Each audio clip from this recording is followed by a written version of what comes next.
nosotros desde aquí, desde el Estado Táchira, seguiremos en la lucha. El Táchira seguirá siendo bastión de la democracia. Y bueno, el movimiento estudiantil continuará en la calle en el marco de la Constitución.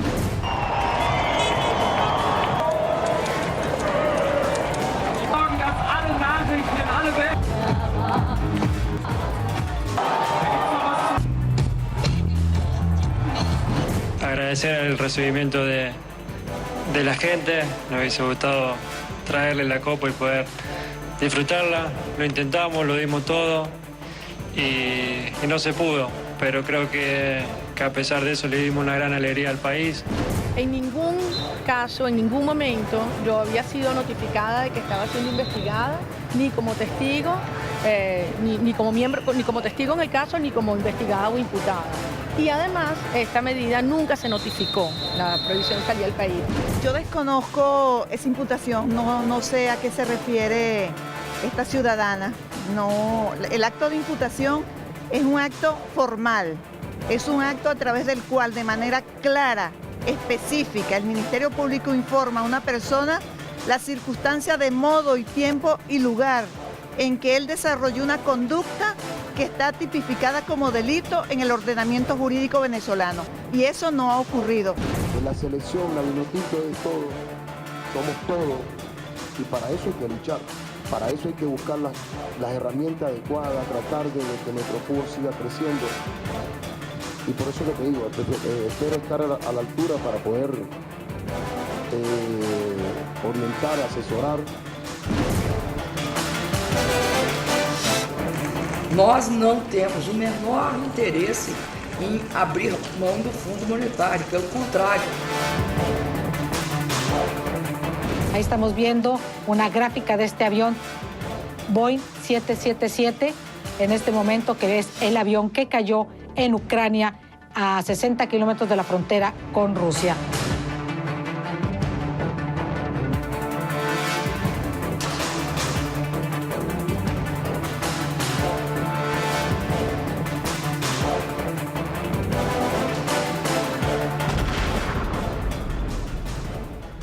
Hola, ¿qué tal amigos? Un placer saludarlos y gracias por su compañía en la Semana Venevisión. Para analizar las noticias más importantes de los últimos días, contamos con los colegas periodistas Miguel González Mele, director de La Huella, Imagen y Comunicaciones, y Óscar Lloreda. Bienvenidos, muchísimas gracias por estar aquí. Muchas gracias. Comenzamos. No hay sacudón por ahora. El presidente Maduro decidió retrasar las medidas económicas y los cambios en el gabinete ejecutivo hasta el 15 de agosto para consultar al pueblo patriótico y a las comunas, escuchar opiniones por aquí, mirar por allá. 9 días.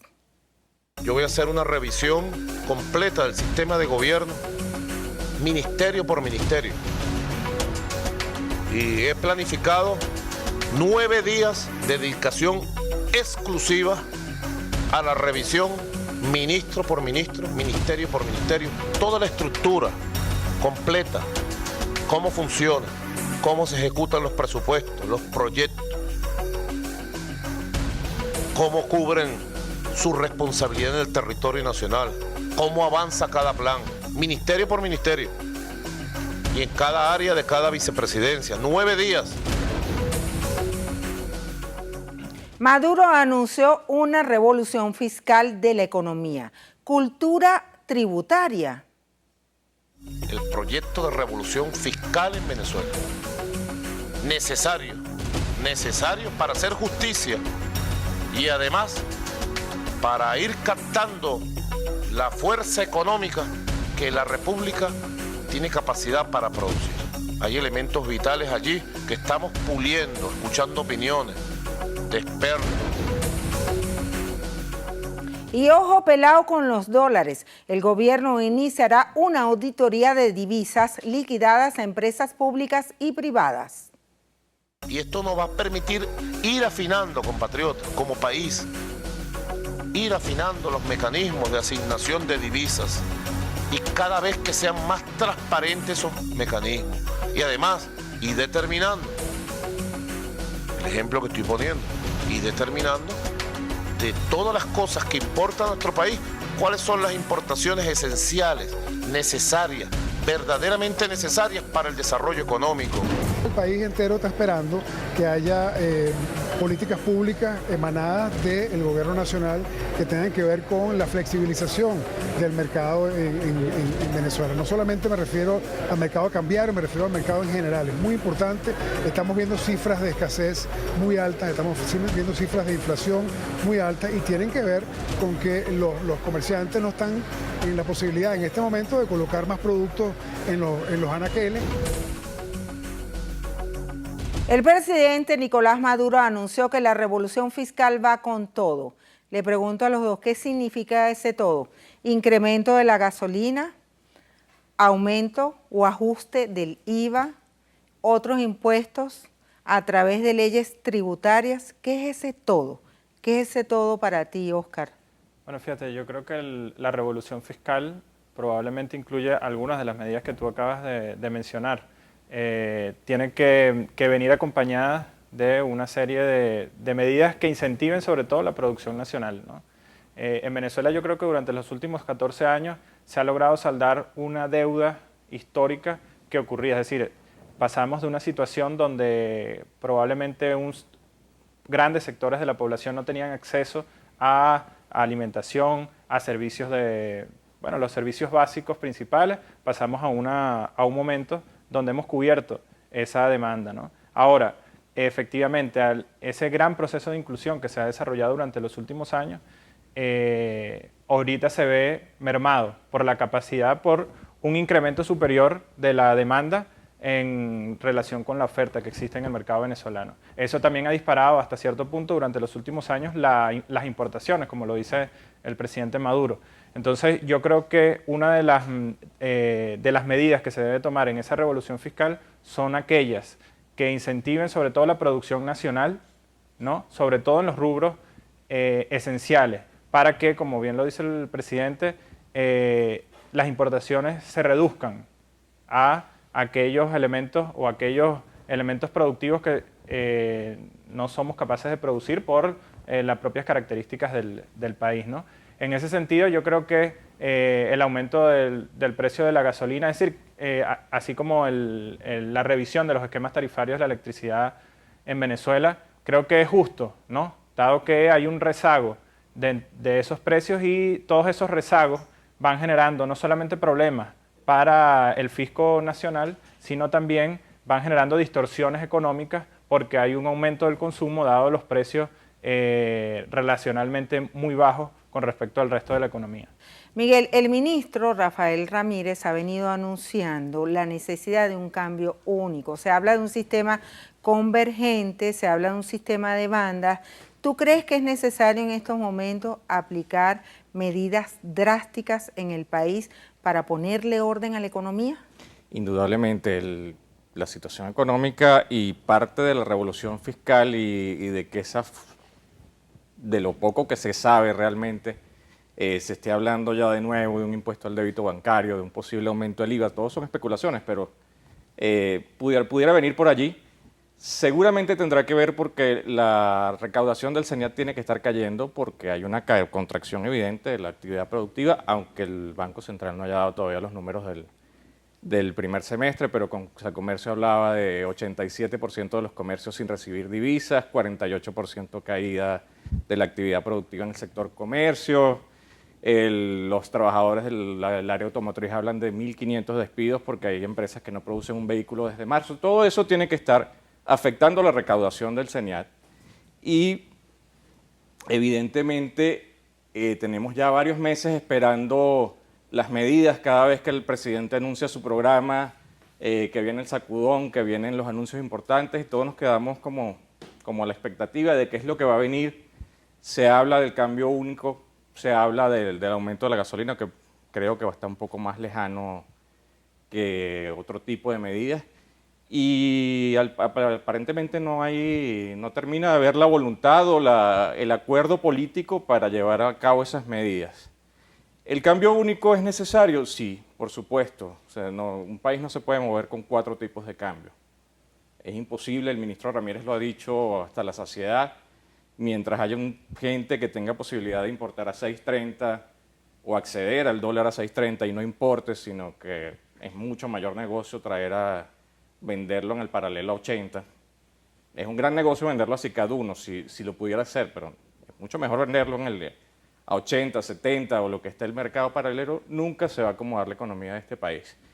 El país necesita un sacudón económico, necesita disciplina. Ojalá la revolución fiscal viniera también en agrupar en un solo sitio la cantidad de fondos que hay regados por allí, no solamente los fondos del gobierno como tal, del Estado, Fonden, el Fondo Chino, el Fondo Miranda, el Fondo Zamora, creo que hay otro, el Fonden que está un poco más agazapado, etcétera, etcétera, etcétera, sino también todas las contribuciones parafiscales que hacen las empresas. No solamente son impuestos, sino es ley de cultura, el OCTI, ley del deporte, etcétera, etcétera, etcétera. Le escuché una cifra de casi 65% del ingreso de las empresas se va en ese rubro. Todo eso necesita ser agrupado y necesita control. Ahora, hablando de sacudón económico, dices tú, pero ¿tú crees que habrá sacudón en el gabinete ejecutivo? Debería haberlo porque ya el presidente Maduro... Pero ya fue ratificado Rafael Ramírez. Claro. El ministro de Alimentación tiene 3 semanas de nombrado. Ya Claro, Nicolás Maduro tiene 1 año y medio prácticamente en el gobierno, ha hecho cambios de ministro bastantes. O sea, por el Ministerio de Comercio han pasado 3 o 4 personas. La que fue presidenta del Banco Central de Venezuela, Edme Betancourt, hizo unas denuncias y ahí se quedaron. Jorge Giordani salió haciendo otras denuncias, ahí se quedaron también. Y lo cierto es que pareciera que el gabinete económico no termina de arrancar, se hacen anuncios y no termina de haber un movimiento. Oscar, ¿tú crees que va a haber un sacudón en el gabinete ejecutivo? En principio, fíjate, porque no podemos tampoco quizás olvidar el contexto en el que se ha desarrollado este año 2012, ¿no? Yo creo que a partir de las elecciones de diciembre del año pasado, las elecciones municipales, donde el chavismo logró recuperar ciertas fuerzas y logró sacar una distancia superior a 1 millón de votos a la oposición, en ese momento sectores de oposición decidieron que, bueno, no se podía esperar más. Con la fuerza que había retomado el chavismo, se venían decisiones a partir del mes de enero. De hecho, el mismo presidente Maduro lo ha dicho. Se venían algunas decisiones y se encontraron el 23 de enero con esta rueda de prensa de María Corina Machado y de Leopoldo López llamando a la salida y bueno, todo lo que ha venido ocurriendo después, ¿no? Entonces, eso ha retrasado lo que ha pasado en el país con las manifestaciones. Porque yo creo que la oposición trató de huir hacia adelante, ha tratado de provocar que las medidas tomadas sean medidas favorables totalmente a su proyecto de mundo, que no es el proyecto, por supuesto, bolivariano que ha venido tratando de desarrollar el gobierno. Ahora, otro punto sobre la pregunta en particular, sobre el sacudón. Yo entiendo que el presidente Maduro no ha priorizado el tema de los cambios de personas. Yo creo, y lo dijo en el video que vimos ahorita, se trata de una reorganización del Estado, de una revisión de su funcionamiento, de las formas en que se están cumpliendo con las funciones específicas de cada uno de los ministerios. ¿Qué ocurre? Esa revisión quizás no se ha desarrollado en los últimos años por diferentes razones. Entonces creo que es para optimizar los procedimientos dentro de los ministerios y por supuesto en aquellos ministerios donde se evidencie que no funcionan las cosas y que hay una responsabilidad de las personas que están a cargo, me imagino que se tomarán las decisiones.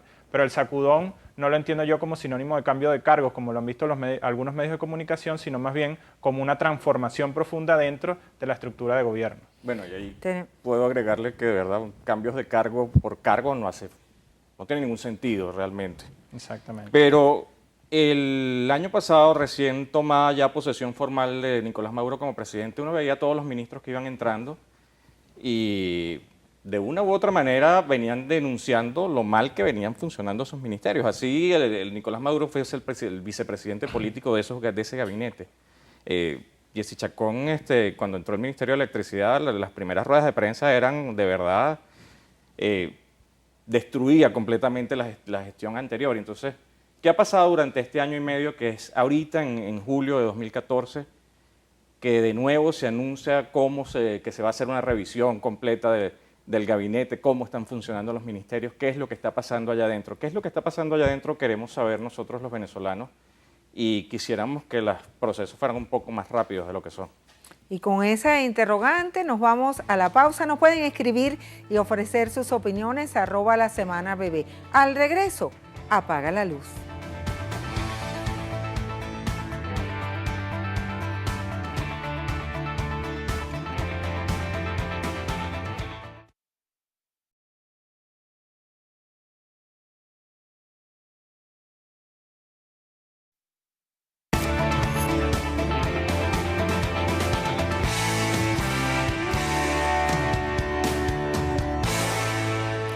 Continuamos en la Semana Venevisión. Medidas para bajar la demanda eléctrica. El gobierno anuncia para la próxima semana la aplicación de un nuevo esquema de tarifas que favorecerá a los usuarios que no sobrepasen una banda de consumo. Según el ministro Jesse Chacón, el rango de uso consciente y eficiente de energía se ubica entre 0 y 500 kilovatios por hora. Cinturón eléctrico. En Venezuela se subsidia el 80% de la tarifa. O sea, de cada 100 bolívares que tú pagas de energía eléctrica, solamente estás, o mejor dicho, de cada 100 bolívares que cuesta llevar la energía eléctrica a tu casa, tú solamente pagas 20.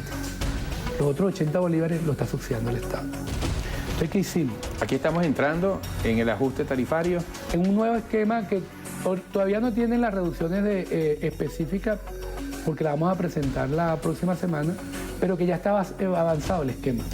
Ahora es un asunto de semántica, nuevo esquema, ajuste tarifario o aumento de la tarifa eléctrica. No, es que no hay aumento de la tarifa porque lo que estamos reduciendo es el 80% de subsidio en algunos sectores.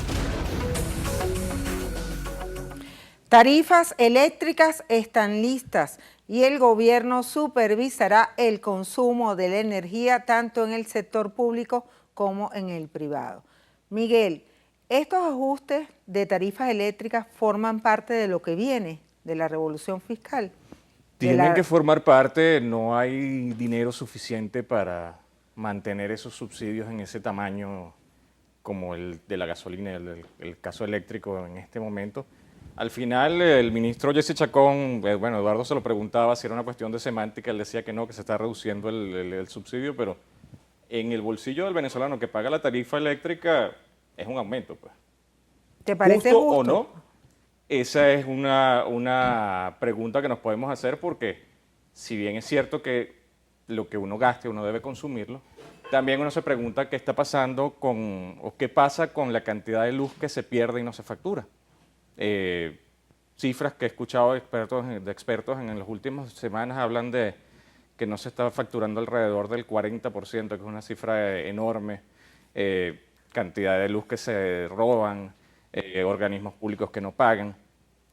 Entonces uno también, como usuario, como consumidor, dice, bueno, yo puedo aceptar que no me subsidien a mí, pero también necesito que el que consuma electricidad la pague y la cobra, sobre todo a los organismos públicos, que serían los más fáciles, pues, porque el tema del robo en las zonas populares es un poquito más complicado.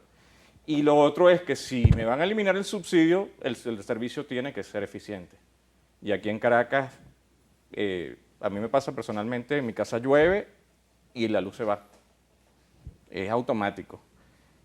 Los casos en el interior, en el oriente, en Mérida, Táchira, apagones a toda hora, todos los días. Aquí en Catia, en el oeste de Caracas, esta semana también un apagón muy largo. Entonces, ¿vamos a pagar? Sí, paguemos lo que consumimos, pero el servicio tiene que funcionar y el servicio no está funcionando como debería. Oscar, ¿qué opinión te merece este anuncio del gobierno Fíjate, nacional? Una de las cosas que tendríamos que ver aquí es cómo funcionan los sistemas eléctricos alrededor del mundo, ¿no? En el mundo se controla la demanda eléctrica a través de las tarifas, ¿no? Incluso no tenemos que irnos muy lejos, no tenemos que irnos ni a Europa ni a Estados Unidos, que son generalmente algunas de las referencias que se utilizan.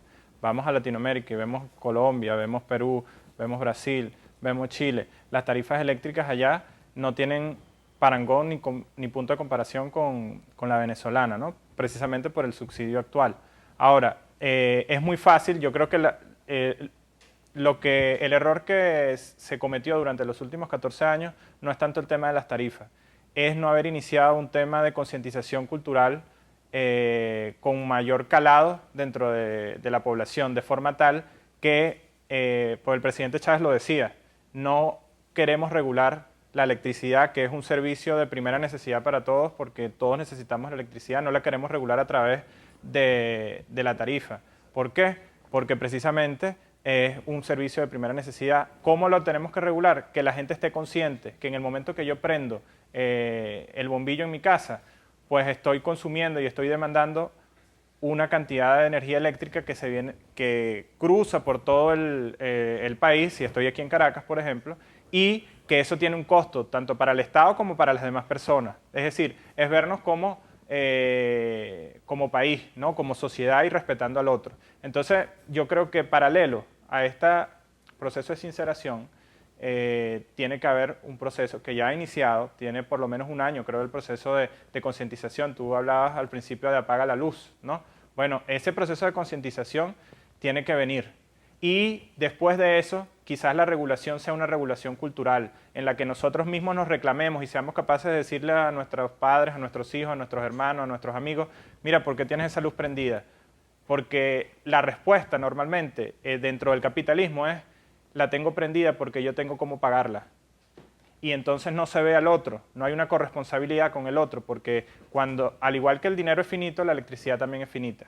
Entonces, ahí hay unos temas de concientización que hay que trabajar, que yo creo que son incluso más importantes que los esquemas tarifarios, que como ya decíamos en la parte anterior, tienen que ser sincerados, porque el subsidio es excesivamente alto en estos momentos en Venezuela. Cambiamos de tema.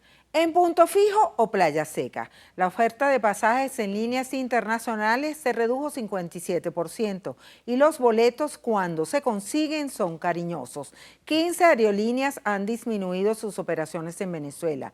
Otras, como Air Canada y Alitalia, cerraron sus puertas. ¡Varados! El problema de las aerolíneas es el mismo de los alimentos, pero se trata del derecho de libre tránsito. No queremos los ciudadanos ni vamos a permitir tampoco que se nos cargue a nosotros un problema que tienen entre el gobierno y las aerolíneas. Yo creo que eso tienen que resolverlo. Es un deber para con el ciudadano.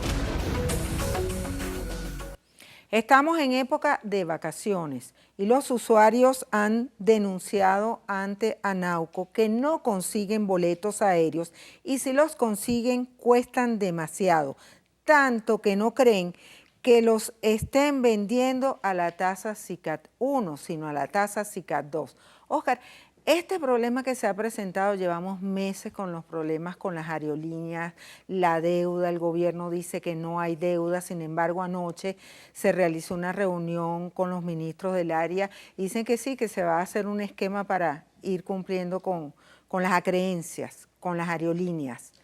Bueno, fíjate, lo primero, creo que llevar esto a un tema de derecho al libre tránsito me parece un poco una exageración también de parte de Anauco, ¿no? Porque nadie está limitando que la gente salga del país. Efectivamente, pudieran haber unas limitaciones, unas restricciones en el tráfico aéreo, en todo caso, estamos hablando con respecto a las líneas aéreas. Ahora, hay muchas denuncias, ¿no? Primero habría que aclarar que la deuda no es deuda, ¿no?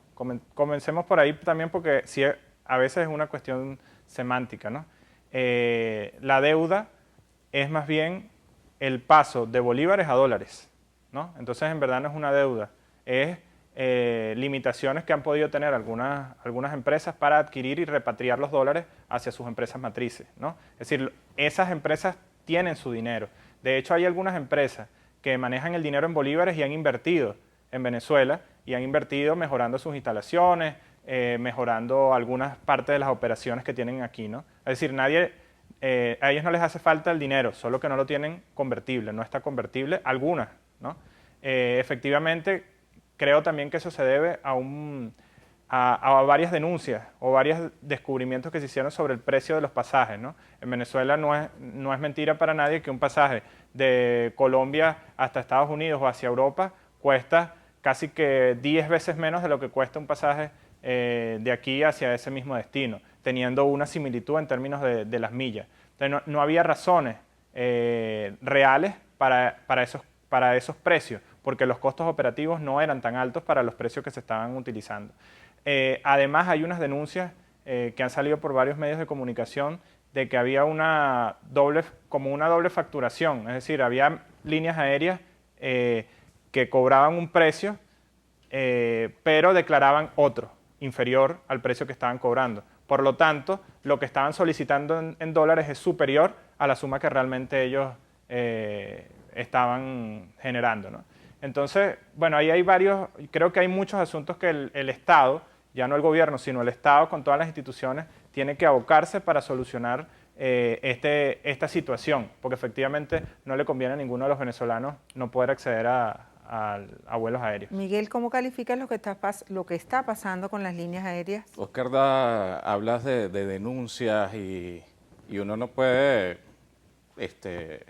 ni meter en las manos en el fuego por nadie ni nada, pero eso es parte de la falta de control. Lo que no se ha debido llegar nunca es que porque hay unas denuncias y porque alguien esté cometiendo ilícitos, que seguramente lo estaban cometiendo, haya este desbarajuste porque el gobierno sencillamente no ha hecho los cambios de dólares que les corresponde a las líneas aéreas que han trabajado ese tema con toda la legalidad posible. No puede ser que yo haya pagado un pasaje, que mi pasaje yo lo pagué en bolívares, es verdad, pero en el ticket que te dan están los dólares que tú pagaste al cambio. No puede ser que yo pague el pasaje y a esa línea aérea que cobró en dólares, hizo una tarifa en dólares, lo cobró en bolívares porque tiene la facilidad de pedirlo, de hacer el cambio, tiene la facilidad legal, no lo tenga. O sea, a alguien estafaron. En este caso el estafado es el usuario, porque el afectado es el usuario.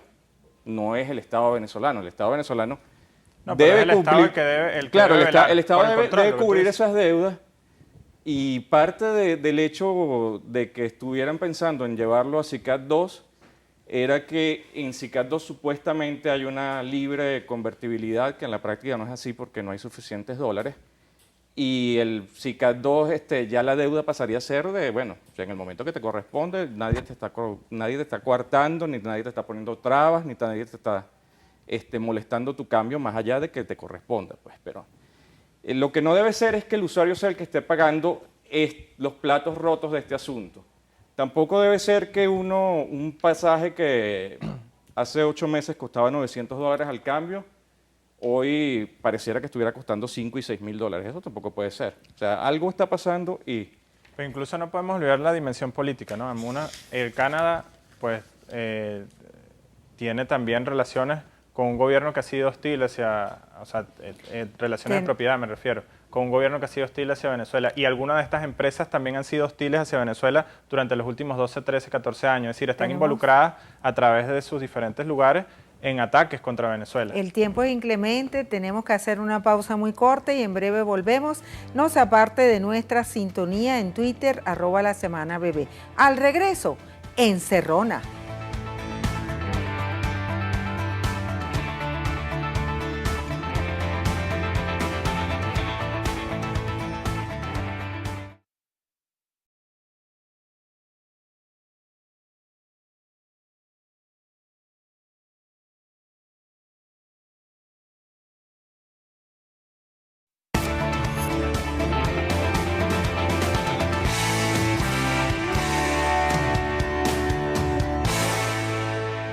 Seguimos en la Semana Venevisión. Pues sí, en casa. Los partidos de la unidad tratarán de bajarle 2 al debate público sobre las divergencias. En el encuentro serían incorporados los factores disidentes, Alianza Bravo Pueblo, Voluntad Popular y Proyecto Venezuela, que han insistido en la tesis de la salida. Reconciliación. Propongo un encuentro sin límite de tiempo, en términos perentorios, y son 10 puntos. Primero, franqueza entre nosotros, nada de hipocresía, sinceridad entre nosotros. Para ser sincero, no hay que insultarse. Un grupo de partidos de organizaciones, entre los que está el partido al que pertenezco, Voluntad Popular, estamos promoviendo dentro de este debate la convocatoria a una Asamblea Nacional Constituyente como el camino a seguir para lograr un cambio profundo como la amerita la circunstancia. Si hay alguien que cree que la constituyente es una salida, que salgan y busquen la firma. Los retamos a salir a buscar la firma y que salgan a promoverla porque tienen derecho. Lo que no pueden es descalificar a quienes estamos luchando para que en Venezuela haya un cambio real. Si estamos y hemos estado dispuestos a sentarnos a dialogar con el gobierno, no entendería el país cómo entre nosotros mismos no vamos a abrir un espacio para el diálogo, para la discusión y para el acuerdo político que nos permita avanzar en el camino. Analistas políticos han señalado que en la unidad hay problemas y hay posiciones difíciles de conciliar. Miguel, te pregunto, ¿tú crees que puedan entenderse? ¿Tú crees que puedan lavar los trapitos sucios en casa? Ramón Guillermo Aveledo estuvo en una gira por varios países de Europa y pareciera que mientras él estuvo afuera, las cosas se salieron de lugar. Mira, en todos estos años que tiene la MUD fundada, Ramón Guillermo Aveledo ha tenido la capacidad de ser como el que le pone orden a veces a los hijos cuando se alborotan de más, pero el diputado Márquez daba en el clavo cuando dice, o sea, si ha habido la voluntad para dialogar con el gobierno de unos grupos, no de todos, pero que al final del día aquel de la cadena del 10 de abril, todos los grupos estuvieron en parte de acuerdo con lo que se dijo allí. Es imposible que no haya la voluntad para sentarse unos grupos que, además que tienen muchas cosas afines en respecto a la situación del país, se necesitan unos con el otro. Pareciera que no terminan de entender que, primero, justicia no puede vivir sin voluntad popular no puede vivir sin acción democrática no puede vivir sin AD, AD sin Alianza Bravo Pueblo, etcétera, etcétera, etcétera. Cada uno tiene su papel, cada uno tiene su momento. Por supuesto, hay un natural intento de desplazamiento de lo que representa y representó Enrique Capriles en su momento con las dos campañas presidenciales. Es algo lógico, no es un movimiento tipo militar, pero creo que las cosas de verdad se han salido de su cauce de una manera que no tiene ningún sentido. O sea, no tiene ningún sentido las cosas, hablar de que yo reto al otro a que salga por la constituyente y que yo sí estoy buscando el cambio real, ni hablar de que la constituyente sí, lo otro no. Eso no ayuda para nada al país y pareciera que uno se le olvida dónde está, pues, se le olvida, me ciño al conflicto, a ver cómo soy el poderoso dentro de mi casa y no cómo logro captar adeptos y captar poder para llegar a lo que les interesa, que es un cambio de gobierno, pues. Oscar, ¿cómo ves la unidad? ¿Está fracturada? ¿Pueden conciliar las posiciones? Bueno, y yo creo que faltó una de las frases de la semana también, que es la frase de Ramón José Medina, ¿no? Cuando habla de los egos, ¿no? Hay varias frases de Ramón José Medina, pero en este caso, por ejemplo, hablando de los egos que se dan cita en la oposición. Ahora, el problema, yo creo, eso sería un poco capilar, si se están peleando o no. Yo diría, lo importante es resaltar que detrás de esos sectores no hay mayores diferencias de tipo ideológico. Lo que hay en este momento son diferencias de tipo metodológico, quizás, ¿no? ¿Cuál es la mejor estrategia para salir de gobierno? Pero pareciese que no están ni siquiera en discusión, como si pudiera haberlo dentro del chavismo, otro tipo de debate, ¿no? En la oposición el debate es cómo salir del gobierno, porque la preocupación es el otro. En el chavismo la preocupación es otra y el debate es en torno a cómo llevamos a cabo este proyecto de mundo diferente y cómo transformamos lo actual para convertirlo en otra cosa. Y hablando de eso, Oscar, quiero acotar unas declaraciones del presidente de COPEI, Roberto Enríquez, habla de un acercamiento con el chavismo radical, comenzando por Diosdado Cabello. ¿Cómo ves esa iniciativa? Bueno, fíjate, en estos días creo que el diputado Diosdado Cabello le respondió que no aceptaba esa invitación precisamente porque es bastante sospechosa, ¿no? En este momento pareciese estar jugando a una trampa, ¿no? Una trampa cazabobos de COPEI, pero yo también creo que es una trampa, no tanto una trampa, porque COPEI sabe que no va a ser recibido. Creo que es un intento más por salir a la palestra. En este momento esos egos están jugando y cada uno quiere tener su propio discurso. Primero justicia, el cambio real, el voluntad popular, la constituyente. Y COPEI tenía que salir con algo más. Y lo que se les ocurrió fue decir que iban a dialogar con el chavismo radical. Entonces creo que lo que está buscando es cada uno ver quién saca más la cabeza, pero no están pensando quizás en lo que todo conglomerado político debería pensar, que es en la claridad de su proyecto y cuál es la propuesta hacia el país. Eso es lo que no se ve en el debate de la oposición, que sí, en comparación, se puede ver en el debate de base que ocurre dentro del chavismo, sobre todo en torno al Congreso del PSUV. Claro. Vamos a hacer... Y disculpen, Miguel. también es que el tema, las diferencias opositoras siempre se manejan a través de los medios, las del chavismo no tanto. Miguel, tenemos que hacer una pausa muy corta. Al regreso, al rescate.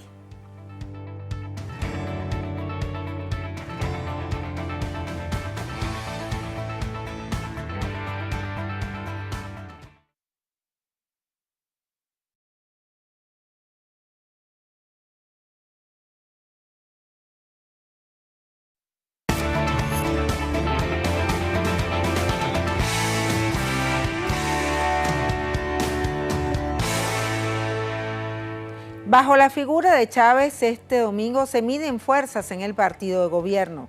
Los rojos realizan elecciones internas para escoger a los delegados que participarán en el tercer congreso del PSUV previsto para finales de julio. La base electoral para el proceso pasa de 7 millones de militantes. ¿Qué se juega? Según Diosdado Cabello, el rescate de camaradas que se alejaron de las filas revolucionarias. Así anda la derecha, eso es lo que están enfundidos, ¿ves? En vez de preocuparse de los enormes problemas que ellos tienen, en vez de preocuparse de la división interna que tienen, yo quiero informarle a la derecha venezolana que cualquier compañero o compañera que sea postulado, que haya sido postulado por la VC para ser delegado o delegada al Congreso y que sea electo por las bases de nuestro partido, será un revolucionario, una revolucionaria cabal que estará ya como vocero del poder popular. Pregúntense ustedes, esos partidos de la derecha venezolana, ¿cuándo hicieron un congreso para decir el dinosaurio tal es el secretario general? ¿O el tiranosaurio tal es el presidente del partido? ¿Cuándo? ¿Dónde? ¿En qué Volkswagen de 5 puestos se reunieron para decidir cuál sería su dirección nacional?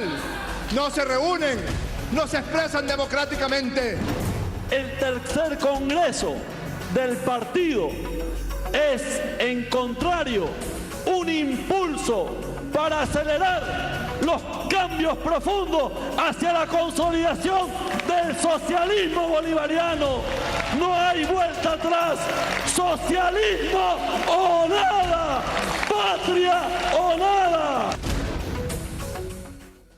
Algunos analistas señalan que hay tormenta en el PSUV, por lo que significa elegir casi 540 delegados al tercer congreso del PSUV.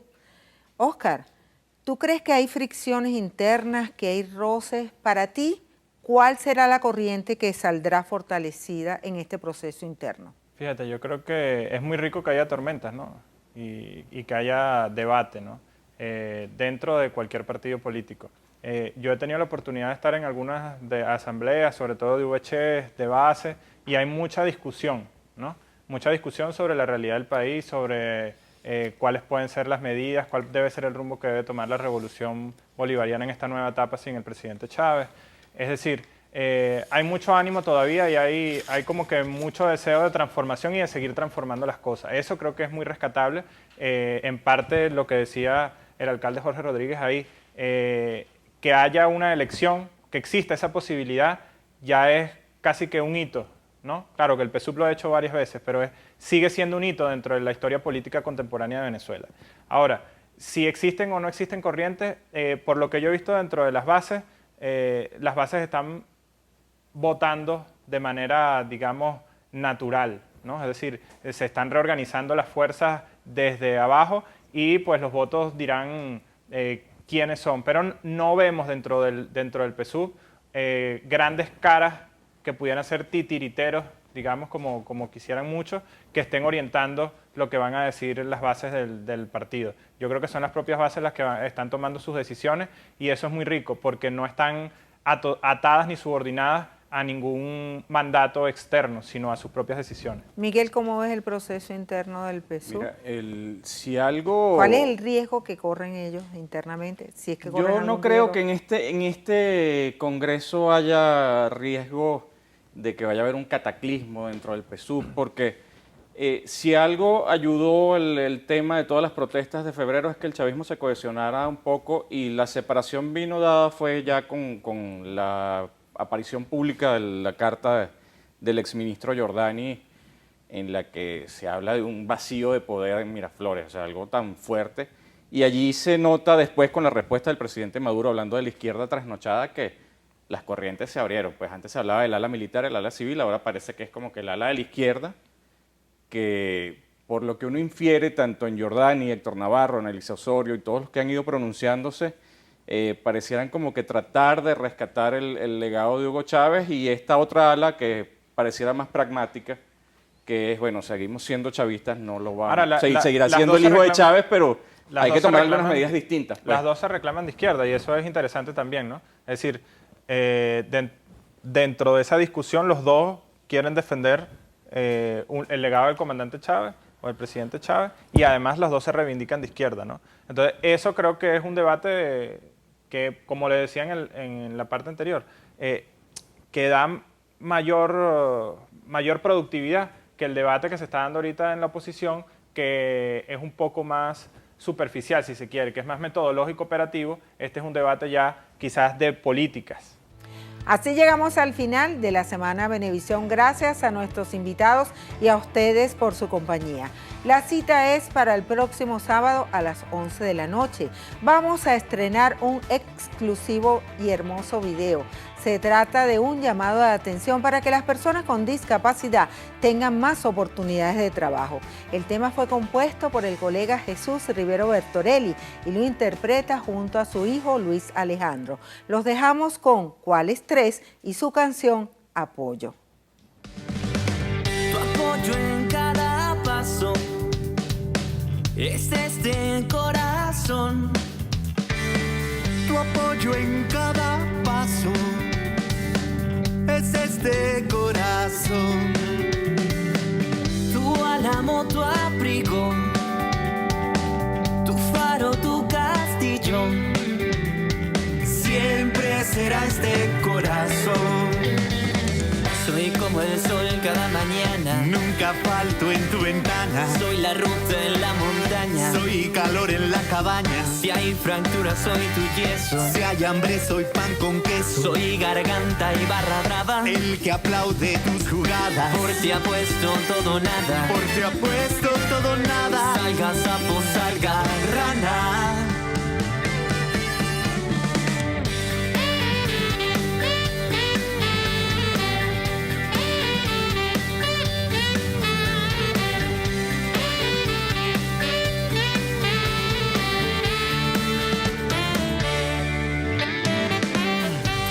En cada paso es este corazón. Tu apoyo en cada paso es este corazón.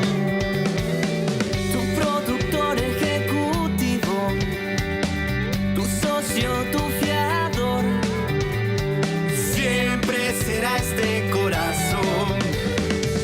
Soy la receta de la abuela, soy el tarro de Nutella, soy bisagra y soy palanca, soy tu escudo, soy tu lanza. Si está seco soy tu río, soy la manta si hace frío, soy la recta que esperabas pa' botarla pa' las gradas. Por ti apuesto todo nada, por ti apuesto todo